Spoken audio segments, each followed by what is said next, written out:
Здравствуйте, друзья! Очередная распаковка. Давайте погнали. И первая посылка. Заказывал Стимол. Тут была акция 2 равен 3. Не устоял, взял. Тут любимые мои соусы. Заказывал до этого тоже. Там же. Сейчас я вам покажу. Так, давайте глянем. Так, соус Хайнц, сладкий чили, потом брусничный соус для мяса, тоже очень вкусно, и кисло-сладкий, также 3 баунти. Любитель у меня просто жена, поэтому и заказал. Да и в принципе все. Давайте рассмотрим следующую посылочку. Так, эта посылочка была поймана в лови момент. Это горящие скидки вроде как там за 60 рублей. И давайте посмотрим, что это у нас. Насчет замены там писал. Я поймал, конечно, не ту, которую хотел. Но там выбора больно не было.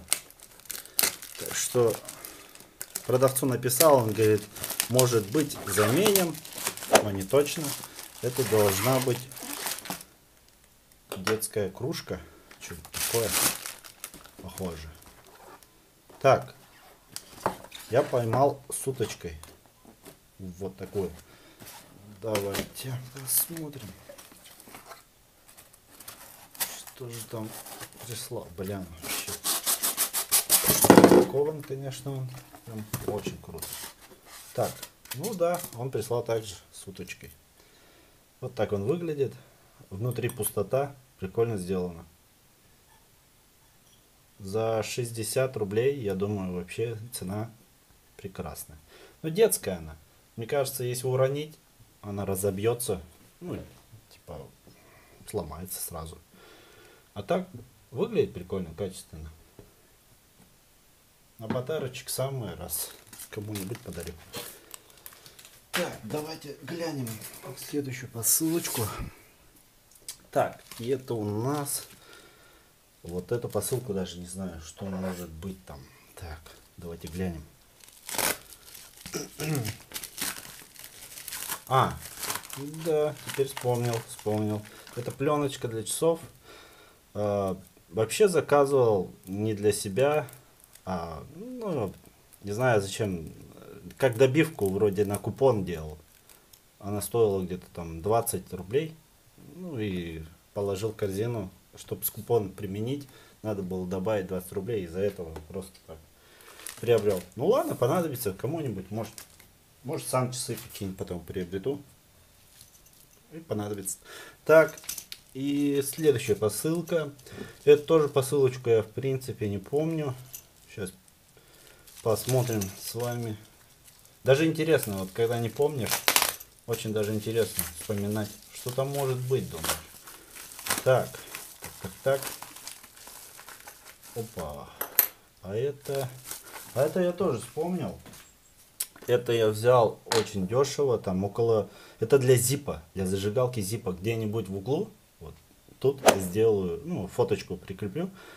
Посмотрите. Это получается фитиль и... Забыл, как называется. Кремень, что ли, что-то такое, который искру делает. Она меняется, вот. Но если я сейчас найду зипа и вам покажу, как вообще делается. Вроде у меня какая-то из зип была зажигалка.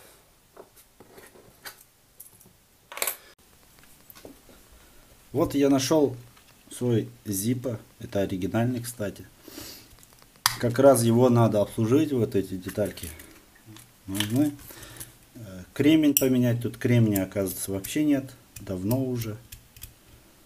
Ну и саму фитиль тоже надо будет заменить.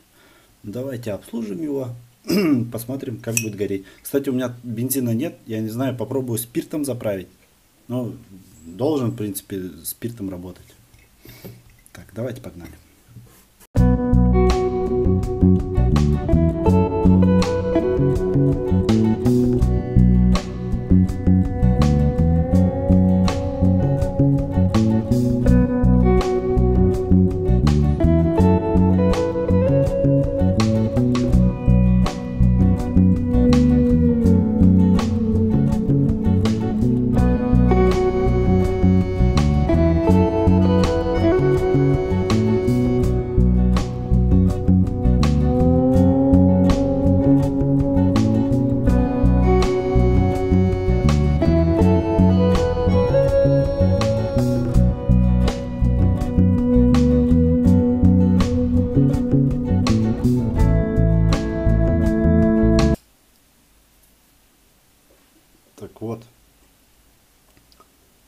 сделал, поменял, искра появилась, огонь горит, ну, слабовато горит, потому что из-за спирта.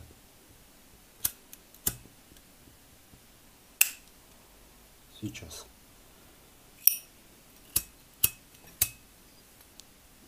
Так.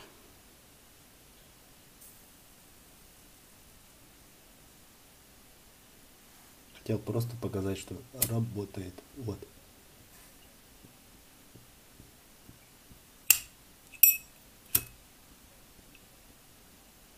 Все.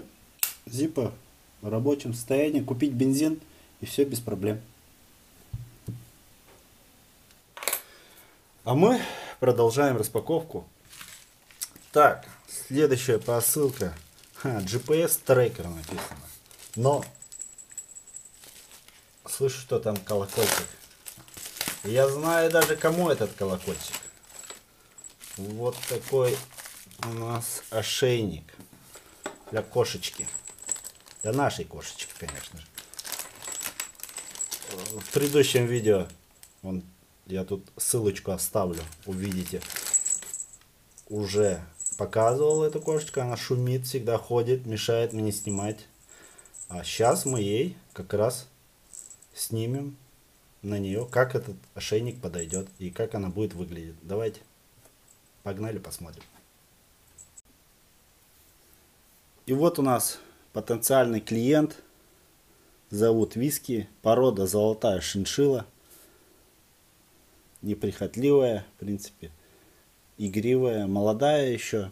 Ей всего лишь 9 месяцев. А так выглядит, конечно, она презентабельно и красиво. Так, у нее вот уже такой ошейник есть. Заказывал я их вообще давно. Вот этот ошейник только вот буквально сейчас пришел. Поэтому они вот уже поизносились. Виски, стой. И как раз будем заменять. Заменим, точнее. Так, Височка, стой. Лежи.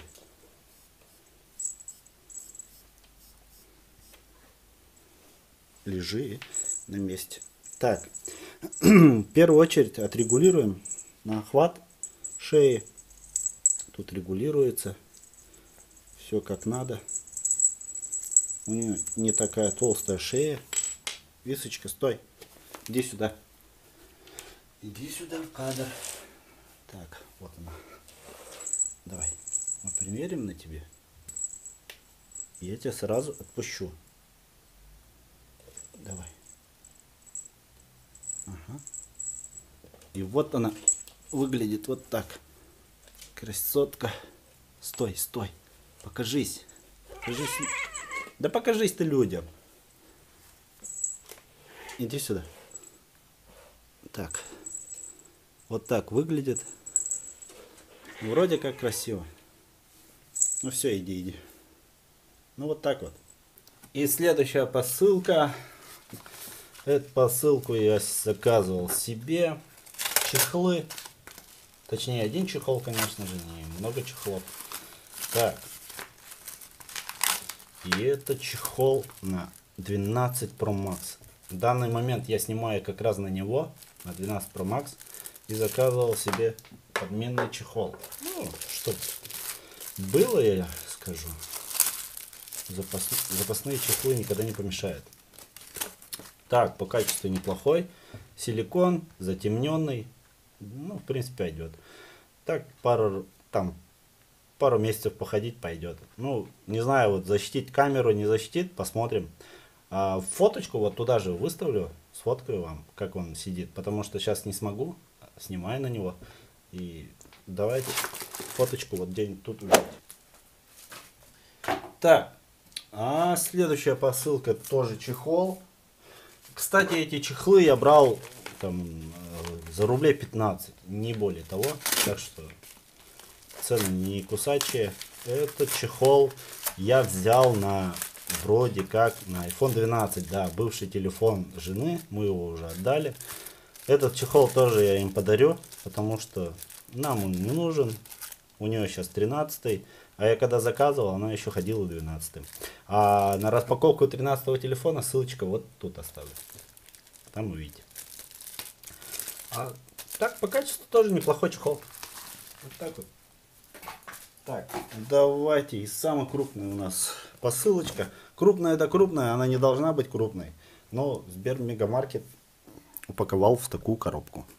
Так, и тут у нас, если честно быть, я даже подскажу вам. Тут у нас третья рука для пайки. Мне она нужна была. Периодически бывает паяю. И иногда совсем не получается держать. И третья рука, она нужна. Так, мусора, конечно, тут отлично запаковал продавец. Очень даже неплохо. Так, давайте распакуем. Пленка, пленка, везде пленка, мусор. Так. Ну, пупырочка. Вот он. Молодец, молодец. Продавец, конечно, позаботился о своем товаре. И это у нас третья рука. Прям так и называется. Жим для пайки третья рука. Блин, по качеству. Ну, они бывают очень дорогие, там с подсветкой. Мне подсветка не нужна, я как бы, у меня есть фонарики, и я могу попользоваться с ними. Мне именно нужна была зажимы, которые будут держать сам, например, будут зажимать именно провода и саму плату. И чтобы они не ходили туда-сюда, ну, для этого и она мне понадобится. Так, давайте перейдем, покажу, как паять, как вообще работать с ней. И покажу вообще в деле. Так, для пайки третья рука. Я уже все приготовил, чтобы сразу вам показать, как это работает, как вообще сделать. Ну вот тут, например, я закрепил плату. Плата питания батареи, ну, зарядка батареи. 18650, что-то такое. И можно вот, получается, подгонять. Вот плюсику батарея плюс вон написано. И ближе вот сделать, чтобы рукой не держать. И все. Так, паяльник я уже включил.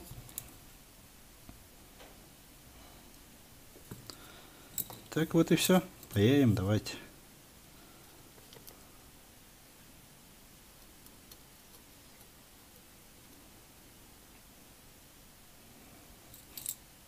Голову маловато. Чуть-чуть побольше. Вот и все. Вот так эта третья рука работает. В принципе, очень удобно. Например, я бы не смог держать сразу плату и сразу проволоку, и плюс еще подгонять куда надо, где паять. Так, еще смотрите, интересная вещь. Ну, увеличительная лупа. Вот так. Там можно регулировать куда мне угодно. Как. Ну, такой он маленький, удобный. Ну, в принципе, пойдет. Я паяю не постоянно, так что в самый раз. А результат, в принципе, вот без проблем. Запаял. Так что работает. Пользоваться можно. Ссылочку оставлю в описании. Наш ролик пришел к концу. Подписывайтесь, ставьте лайки. Это помогает мне развиваться. Всем удачи и пока.